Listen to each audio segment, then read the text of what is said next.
Mateus 5, 1 a 6. Leiamos.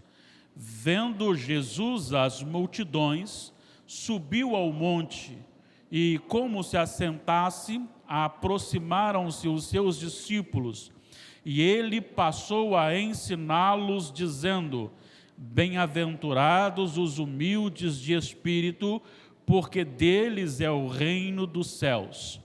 Bem-aventurados os que choram, porque serão consolados. Bem-aventurados os mansos, porque herdarão a terra. Bem-aventurados os que têm fome e sede de justiça, porque serão fartos. Vamos repetir os 6? Bem-aventurados os que têm fome e sede de justiça, porque serão fartos. Na verdade, o mundo entende, sabe que a única solução para ele é Jesus. No entanto, eles não querem saber disso, eles não querem entender, porque, segundo a palavra do Senhor, o espírito das trevas, ou seja, o próprio Satanás, cega-o de tal maneira que ele não consegue enxergar, embora saiba, mas não tem força para declarar e querer isso, e não quer porque está morto. E esta é a grande verdade. O mundo clama por justiça, mas parece que não entende que essa justiça é impossível ao homem por si só. O mundo busca a justiça por sua própria mão, com a sua própria força, então de forma errada. E quando então não tem essa justiça, a justiça verdadeira, automaticamente também não tem o que vem como resultado, que é a verdadeira felicidade. Jesus aqui nessa bem-aventurança nos ensina como ter as duas coisas, tanto como ter a justiça e como ter o resultado da justiça, que é a felicidade. Por isso, bem-aventurados os que têm fome, os famintos, os sedentos de justiça, porque serão fartos. Vamos meditar em algumas afirmações sobre essa bem-aventurança. A primeira afirmação é que a justiça aqui anunciada como um dever de sede e fome por parte dos cristãos não se restringe à moralidade. Às vezes nós confundimos a justiça com moralidade. Podemos ter ações moralistas sem, contudo, ter no coração esta justiça.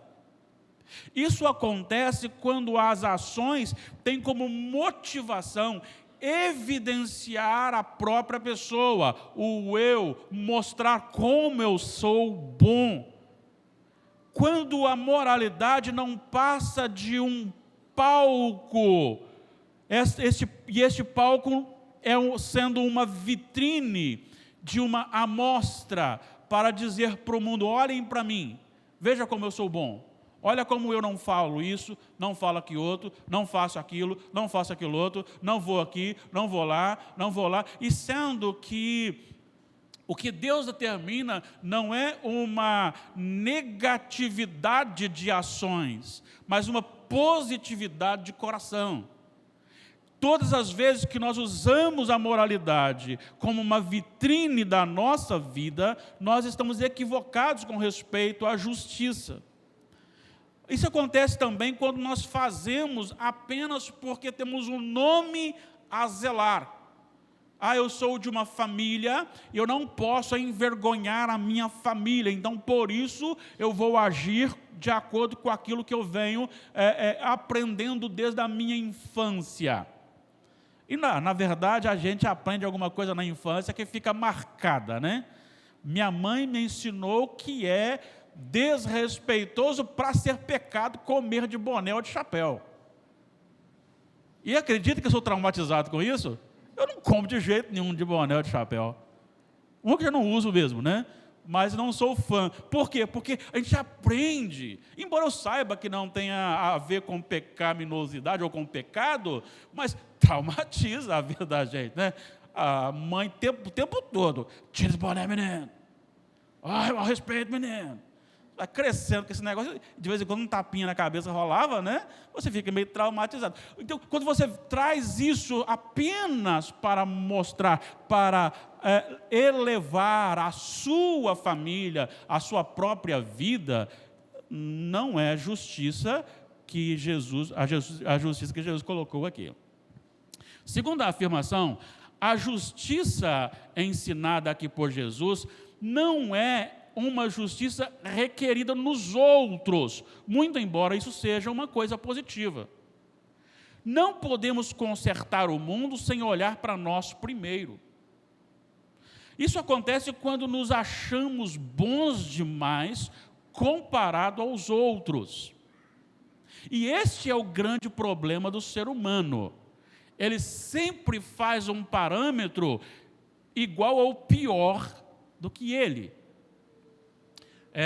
Certa feita, um pastor chegou para mim e contou o que aconteceu com ele. Ele foi chamado para pregar numa cidade vizinha, ele foi e chegou lá feliz da vida, porque tinha sido convidado para pregar, e o pastor então começou a compartilhar algumas coisas com ele, e disse: olha, aqui nessa igreja, eu tenho o zelo muito pelo meu púlpito, eu nunca chamo alguém melhor do que eu para pregar. Eu sempre chamo alguém pior do que eu para pregar. Então, quer dizer, se eu lhe chamei, porque você não é um bom pregador, né? Então você é melhor que você. Essas questões relacionadas ao parâmetro. A minha igreja é melhor do que a igreja A, igreja B, igreja C. A minha igreja tem uma visão missionária muito maior do que A, B ou C. A minha igreja tem um grupo de louvor que até nas quartas-feiras, até uniformizados, vêm para cá e dirigem o louvor, melhor do que a igreja A, B e C.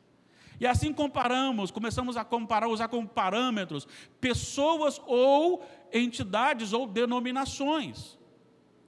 Agora, a questão aqui não é isto, eu não posso buscar esse parâmetro com os demais, eu não posso me esconder através da falta ou da falha do outro. Eu não posso exigir que a justiça seja praticada por outro antes de que ela seja realizada em mim. Jesus não está dizendo assim, queiram a justiça do outro. Isso eu aprendi no trânsito. Certa vez, dirigindo, e aquelas pessoas injustas, que são folgadas mesmo, né? São capazes de, independentemente do trânsito, para e vai bater papo com o outro, eu vou estar ali atrás e continuo batendo papo. Eu estava irado com aquilo. Falei, Senhor, que injustiça. O Espírito Santo deixou bem claro no meu coração, seja você justo. Ele depois resolve comigo. Para de querer justiçar os outros. Trata o seu coração. Às vezes nós fazemos como aquela ilustração, né, do casal que chegou lá na lua de mel, foi para uma casa e levantou-se, a mulher levantou, olhou pela janela e disse assim, do outro lado tinha uma mulher que lavava lençóis, né, para uma pousada, lençóis brancos, né, e ela disse, nossa amor, olha só, aquela mulher é muito, não lava direito não, olha os lençóis como estão sujos. E foi ficando ali, e levantava, de vez, olha só, não aprendeu ainda. Até que um dia ela levantou-se, o marido tinha levantado, ela disse, oh, surpresa, os lençóis estão limpos. Aí o marido, não, foi eu que lavei as janelas. A janela da casa que estava suja. Às vezes nós olhamos para os outros e nós nos escondemos atrás dos outros. Não é essa a justiça, não é para o outro.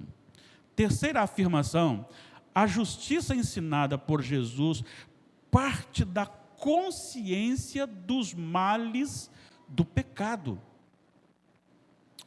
Primeiro, quando você tem uma visão correta da doutrina do pecado, você tem realmente fome e sede da justiça. Vejam bem, Isaías, projeta para nós aí, 59, 1 e 2. Isaías 59, 1 e 2. Eis que a mão do Senhor não está encolhida, para que não possa salvar, vamos lá, nem surdos o seu ouvido, para que não poder ouvir, mas as vossas iniquidades fazem o quê? Separação entre vós e o vosso Deus. Continuando. E os vossos pecados encobrem o seu rosto de vós, para que vos não ouça. Imagine então a grande amargura que reina sobre um coração que está separado de Deus. O pecado nos separa de Deus. Lembrem que domingo eu falei sobre isso. É impossível eu estar na vida, na prática do pecado e dizer que estou bem com Deus. Mas vamos mais. Isso acontece não apenas quando entendemos que nosso pecado nos separa de Deus, mas também quando tomamos conhecimento que a própria terra, tudo aquilo de mal, de ruim que acontece na terra, é maldição, não por causa da terra, mas por causa do pecado do homem. Gênesis capítulo 3, versículos 17 e 18. Gênesis 3, 17 e 18. Vamos ler juntos? E Adão disse: visto que atendeste à voz de tua mulher e comeste da árvore que eu te ordenara não comesses, maldita é a terra por tua causa. Em fadigas obterás dela o sustento durante os dias de tua vida. Ela produzirá também cardos e abrolhos, e tu comerás a erva do campo. Retorna, por favor, o 17, só para eu colocar mais uma coisa aqui. Qual é a função da criação da mulher, de Eva?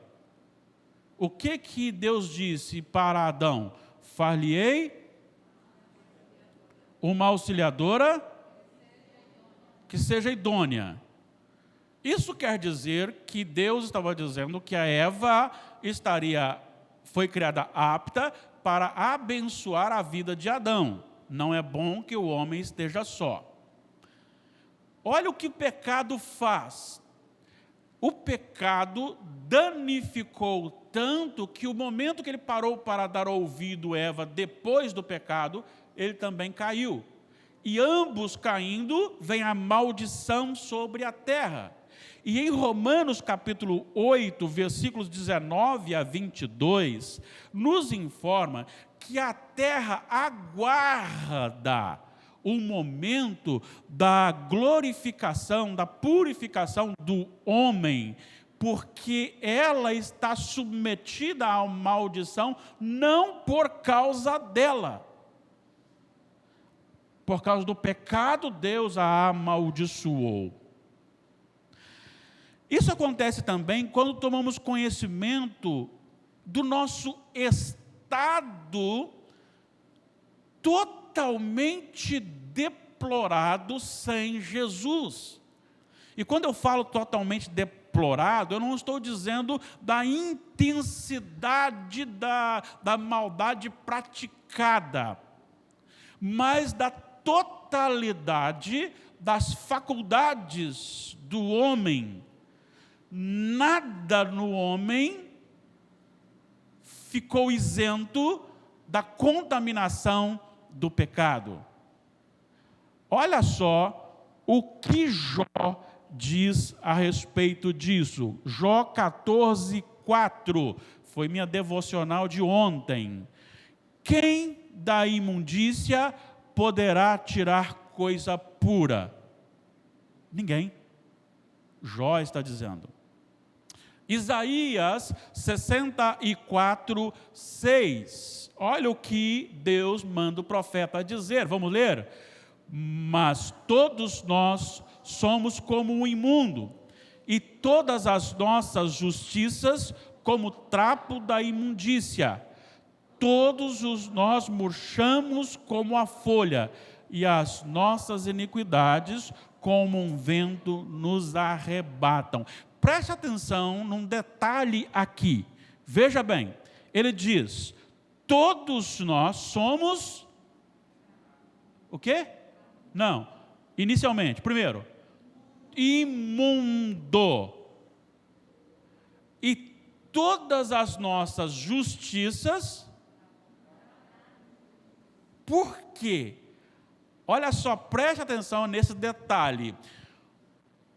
A questão do trapo de imundícia, todos nós já sabemos aqui, que é aquela faixa que está envolta numa ferida de uma lepra. E quando você tira aquela faixa, o problema está na faixa?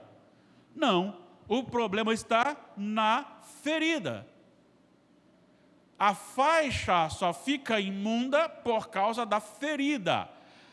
As obras nossas justiças, só são imperfeitas porque o nosso coração é imundo. Eu estou dizendo isso sem Jesus. Imundo. O que ele está dizendo aqui é o que Jó disse lá. Pode alguma coisa boa, pura, sair de um local imundo? Não, não pode. A questão é justamente esta. Romanos 3, 23. Romanos 3, 23. Pois todos pecaram e carecem da glória de Deus. Esses todos aqui, não tem como você argumentar em salvar alguns, tirar alguns, separar alguns. Todos pecaram e carecem da glória de Deus. E isto, tendo então como um lago de imundícia, de onde só saem coisas imundas, tendo um coração impuro, de onde só pode sair então impurezas, sendo todos pecadores e separados da glória de Deus, por isso, ninguém, e aí tem dois sentidos, nem no sentido de fazer e nem no sentido de querer, pode ir a Deus. João 6, 44. João 6, 44. Olha o que o pecado faz. Só Deus pode resolver isso.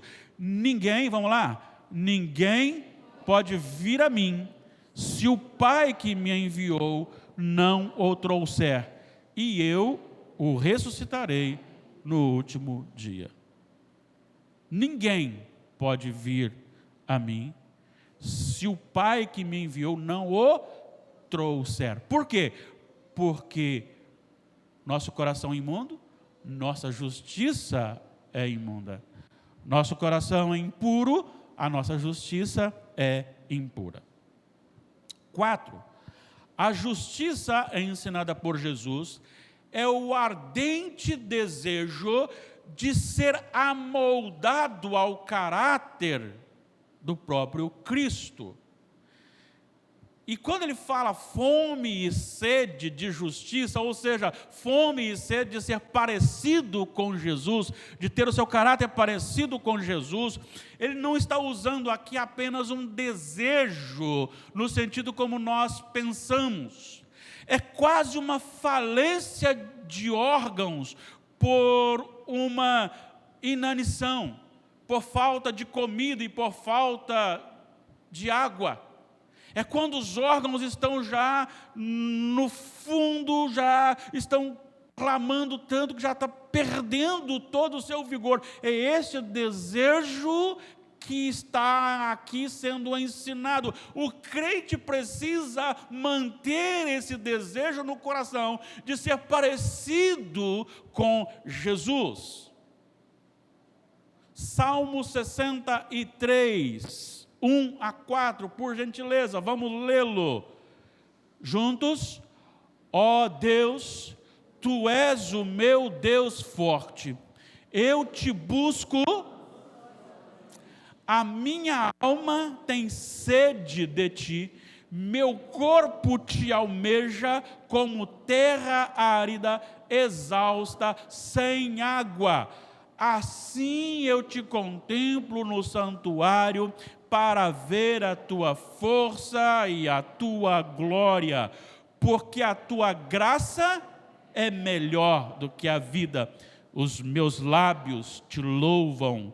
Assim cumpre-me bem dizer-te, enquanto eu viver, em Teu nome levanto as mãos. Volta para mim, por favor, eu acho que é no 3. Porque a Tua graça é melhor do que a vida. Será? Deixa eu dizer uma coisa para vocês. Li hoje e gostei muito. Não lembro qual o autor, mas ele disse: entristece-me o coração quando deparo-me com os pais dizendo: eu estou trabalhando e lutando para dar o melhor para o meu filho. Isso é bonito de se ouvir, mas é lamentável que ele está se referindo a uma melhor escola, a dinheiro, a emprego, a casamento, fama. Dificilmente você encontrará alguém que deixou de trabalhar tanto, porque o seu trabalho está tomando todo o seu tempo, para dar o melhor para o seu filho, que é estar com ele, lendo a Bíblia, orando com ele, crescendo na graça e no conhecimento. Cristo ser o melhor para o filho, para a esposa, para o esposo, para a família. Olha o que ele disse depois de dizer assim: eu estou como um torrão tostado pelo sol, árido à espera da chuva. Aí ele diz: a Tua graça é melhor do que a vida. E eu volto à pergunta que nós temos feito já há algum tempo. Você que está pensando em se casar, tem uma promoção aí aparecendo. Se Jesus falasse, não falou, mas se ele falasse assim: eu vou voltar mês que vem, você falaria para o Senhor: Senhor, espera um pouquinho, deixa eu casar primeiro, deixa eu ter minha promoção primeiro, Senhor, depois você volta. Será que nós realmente queremos Deus? Queremos ser parecidos com Jesus de verdade? Tem fome e sede de justiça, é desejar parecer-se com Jesus. Isso acontece, com essa fome e sede, quando nós lutamos conosco mesmos, para fazer morrer a natureza terrena. Sabe, você é apanhado constantemente no contraditório. Principalmente os pregadores. A gente acaba de pregar, daqui a pouquinho você toma um tropeção lá na frente. Por que eu estou fazendo isso? Estou quebrando aquilo que eu acabei de pregar. Aí passa um tempo, você se arrepende, passa um tempo, você até chora, se for algum caso, você chora e se arrepende, pede perdão, você é perdoado, e lá na frente você comete outro pecado. Que luta! Mas é preciso ter essa sede. É necessário você desejar brilhar Jesus com as suas ações, porque são frutos de um coração puro. Assim brilha a vossa luz diante dos homens, para que vejam as vossas boas obras e glorifiquem a Deus. Quinta afirmação: a justiça ensinada por Jesus é o desejo elevado de ser santo. Não podemos querer ser santos se algo não for feito por Deus em nós. Isso é real. E isso se dá quando nós experimentamos a nova vida em Jesus. Conversando com uma jovem essa semana, E ela se referiu ao mundo, e ela contou umas experiências e disse: eu não tenho mais esperança. E eu disse para ela: mas você pode ter esperança. E ela disse: eu queria ter essa esperança que você tem. Eu falei: você pode ter. Não para aqui, não daqui, mas Jesus é a esperança. Jesus é a esperança. Segundo aos Coríntios 5,17.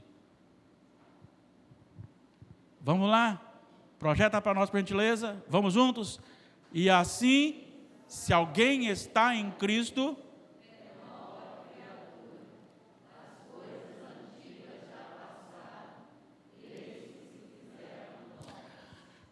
quer dizer que aquilo que dominava a sua vida e o seu coração ficou sem a motivação principal da sua vida. Não faz falta. Ainda que de vez em quando tenha uma investida contra a gente, mas no decorrer da vida não faz falta. Não faz falta aquilo que os outros vivem no pecado. Ah, mas eu não posso participar. Não é que eu não posso participar disso, eu não quero participar disso. Ah, você não pode beber ou fumar. Claro que eu posso beber. Olha aqui, cadê meu copo? Ah, está aqui. Eu posso beber. Claro, não posso beber aquilo que vai mexer com o meu juízo, né? Mas eu posso beber. Mudar o lugar do copo, e isso é um problema. Eu não posso comer demais também. Poder eu posso, vou passar mal, mas poder eu posso. Fumar eu posso? Posso. Beber eu posso? Posso. Agora eu quero? Claro que eu não quero. Por que não quero? Porque não tenho uma vontade, uma inclinação? Não, não é nem essa inclinação. É a consciência de que, primeiro, eu não preciso disso para ser feliz. Segundo, isso vai tirar o meu juízo, isso vai fazer mal para a minha saúde. É uma consciência, é quando eu até quero fazer uma coisa, mas quando eu olho a vontade do Senhor, está contra a minha. Senhor, então eu fico com a tua vontade, porque ela é o quê? Boa, agradável e perfeita. Isso acontece porque houve uma transformação. Em Efésios capítulo 2, você encontra no versículo 3, final do versículo 3, e éramos por natureza filhos da ira. No entanto, em Efésios 1, versículo 4, nos é informado que nós fomos escolhidos antes da fundação do mundo, para termos um caráter santo, irrepreensível perante o Senhor. Fomos predestinados para a adoção, para sermos filhos de Deus. Há uma transformação. Nós tínhamos uma natureza, filhos da ira, mas agora nós morremos com Cristo, ressuscitamos com Cristo e Ele nos fez assentar nos lugares celestiais. Por isso eu desejo ser santo, porque aquele a quem amo, porque me amou primeiro, é santo. 1 de Pedro, capítulo 1, versículos 15 e 16, não amoldeis a este mundo, que a natureza tinha antes, sede santos, porque eu sou santo. Eu tenho falado aqui para os jovens, né? Essa igreja só tem jovem, falado para jovens aqui da igreja: pare de querer imitar o mundo, pare de querer encher-se de tatuagem, encher-se de manias, de modas deste mundo. Queira parecer-se com Jesus, encha-se do Espírito Santo, queira ser santo. Claro, isso aí causará a você um alto preço, porque você será rechaçado pelo mundo, pela sua família e por muitos que estão na igreja. Mas que o seu alvo não seja um famoso, um ator, uma atriz, um jogador de futebol, alguém. Se bem que eu e o Odair, e acho que aqui só nós dois estamos influenciando os jovens hoje. Eles estão pintando o cabelo de branco como o nosso. Deve ser o nosso grau de importância nesse país, né? Eles estão pintando o cabelo de branco como o nosso. Mas não seja, não vou fazer porque está todo mundo fazendo. Não, pare com isso. Diga o seguinte: eu quero ser parecido com Jesus. Eu quero ser santo porque o meu Deus é santo. Eu quero ser santo porque o meu Senhor é santo. Eu quero ser santo porque para isso Ele me chamou. Para isso Ele me escolheu. Para isso Ele me predestinou. A justiça ensinada por Jesus envolve como alvo primeiro, alvo principal, o interior, o coração, a natureza. A justiça de Jesus é de dentro para fora. Isso acontece quando nós morremos com Jesus para o mundo. Se você ler depois lá, Romanos 6, eu só peguei algumas pinceladas, versículos 4, 6, 8, 14. Morrer com Jesus, sepultado com Jesus, morreu com Jesus para o pecado, morreu. E nesses mesmos textos tem ressuscitado, viver para Jesus. E em Colossenses 3, 1 a 4, fala sobre ser ressuscitado com Jesus. Isso é muito importante. Eu quero ser santo porque eu não sou deste mundo. Eu não preciso me parecer com este mundo. Eu não preciso me adequar à forma deste mundo. E não vos conformeis com esse século. Eu sou chamado para ser conformado à imagem de Jesus Cristo, meu Senhor. Eu não estou falando de fisionomia.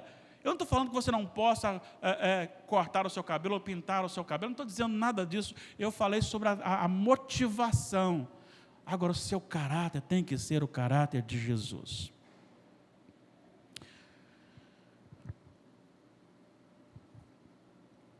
A justiça ensinada por Jesus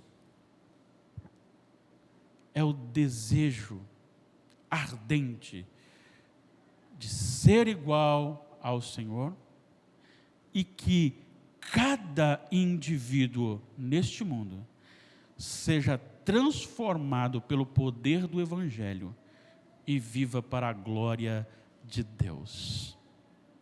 Se isso acontecesse, os legisladores fariam leis para beneficiar você e não a eles. Você viveria para servir o outro e não a você. E aí todos seriam servidos. Mas como pode ter um número maior de indivíduos que glorificam ao Senhor? Então qual o que me conduz quando eu tenho fome e sede de justiça nesse aspecto? A evangelização, as missões, a pregação da palavra de Deus. Um indivíduo só pode ser salvo se houver que ele pregue o Evangelho. Isso acontece quando temos Jesus como suficiente para o nosso contentamento. Eu não consigo ficar com Ele só para mim. Peça a Deus. Olha, até pouco tempo eu não tinha orado assim, e comecei a orar, e Deus começou a me mostrar tantas oportunidades, como essa mesmo, que essa menina dessa semana, quando ela disse: eu não tenho mais esperança, e o Espírito Santo demonstra: aí, ponto, já preparei para você. E eu estava com a outra pessoa, que é um presbítero, não da igreja aqui, e ele pode comprovar, e essa menina parou, e ela ficou estática, ela ficou olhando, enquanto eu falava do amor de Deus, falava da justiça de Deus, falava sobre o céu, falava sobre a nova terra, falava sobre a condenação eterna, ela ficava ali, sedenta, ansiosa, aguardando. Ore: Senhor, eu quero que o Senhor me mostre o momento, me dê oportunidades, mas pregue o Evangelho. Romanos 10, 14, 15, para a gente encerrar. Por favor, projete para a gente ler isso aqui. Vamos lá? 14, 15. Como, porém, invocarão aquele em quem não creram? E como crerão naquele de quem nada ouviram? E como ouvirão se não há quem pregue? E como pregarão se não forem enviados? Como está escrito: quão formosos são os pés dos que anunciam coisas boas. Concluo afirmando que a justiça de Jesus é mais do que a moralidade, mais do que querer para os outros.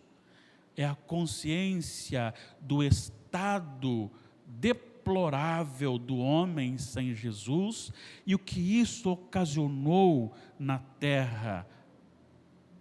É algo interior que nos move a desejar ser parecidos com Jesus.